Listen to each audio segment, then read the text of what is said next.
पुण्याच्या खडकवासला धरणाच्या सर्व 11 दरवाजांमधून सध्या पाण्याचा विसर्ग सुरू आहे। पुण्याच्या एकता नगरामध्ये परिसरामध्ये देखील पाणी शिरलंय। एकता नगर आणि निंबज नगर या ठिकाणीच्या परिसरात फ्लड बॅरिगेट लावण्याचं काम देखील सुरू झालेलं आहे।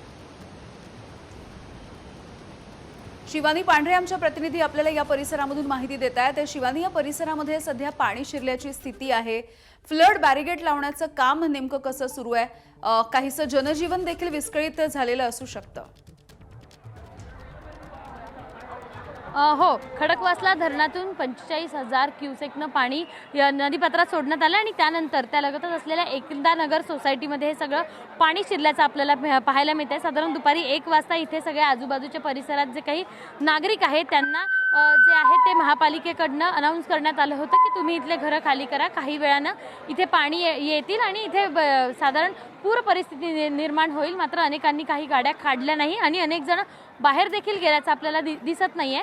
त्यामुळे आता इथे सगळीकडे बघितलं तर काही प्रमाणात जनजीवन विस्कळीत झालंय। मी सुद्धा म्हणजे कॅमेरामॅनला झूम करायला सांगते, तिथे गाड्या आहेत, त्या गाड्या देखील पाण्याखाली गेलेल्या आहेत। 2 ते 3 सोसायटी ज्या आतमध्ये आहेत त्या देखील पाण्याखाली गेल्या आहे। पाण्याची डेप्थ जर दाखवली तर मी गुडघाभर पाण्यात आहे, त्यामुळे इतक्या सखोल पाणी या सगळ्या परिसरात आहे ते दिसून येते। अग्निशमन दलाकडनं या ठिकाणच्या सगळ्या तिकडल्या नागरिकांना काही वेळापूर्वी बाहेर काढण्याचे प्रयत्न केले आणि काही जण आधीच या ठिकाणाहून दुसरीकडे शिफ्ट झाले। दरवर्षी आपण बघितलं तर ज्यावेळी खडकवासला धरणाचा विसर्ग वाढवण्यात येतो त्यावेळी या सगळ्या परिसरात मोठ्या प्रमाणात पाणी साचतं आणि अग्निशमन दल त्यासोबतच जे काही महापालिकेचे सगळे अधिकारी असतात ते दुपारपासून या ठिकाणी तैनात होते, ते अनाउन्स करत होते। आपण काही नागरिकांशी बोलण्याचा प्रयत्न करणार आहोत। तुमचं घर कुठे आहे आणि काय उपाययोजना केली आहे तुम्ही आत्ता घरातले नागरिक पडतायत बाहेर सामान घेऊन, तर ते आता येतात, बाकीच्यांनी घरातलं घेतलंय सामान।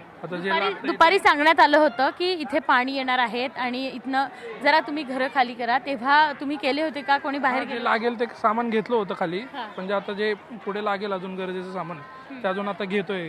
जसं काही तांदूळ आहे, घरात काही खाण्याचं किंवा मोबाईल चार्जर किंवा जे काही गरजेचं वस्तू ते बाहेर घेऊन चाललोय आम्ही। दरवर्षीच असं पाणी जेव्हा पाऊस मोठ्या प्रमाणात येतो पाणी येतं, तुम्ही काय काय उपाययोजना करता दरवेळी?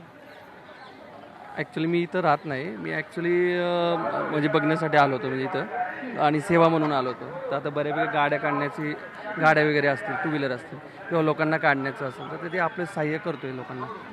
आपण जर बघितलं तर काही महिला देखील इथे आहेत। मावशी, तुमचं घर कुठे आहे आणि काय सध्या सामान वगैरे काढणं चालू? वरती आहे आमच्या घराला। दुपारी काढायला सांगितलं होतं महापालिकेने हे सगळं सामान, तेव्हा काढलं होतं का? किंवा काय मुलं वगैरे कुठे? सकाळपासून सांगितले, सकाळी 5:30 वाजता सांगतात ते तुम्ही सावध राहा म्हणून।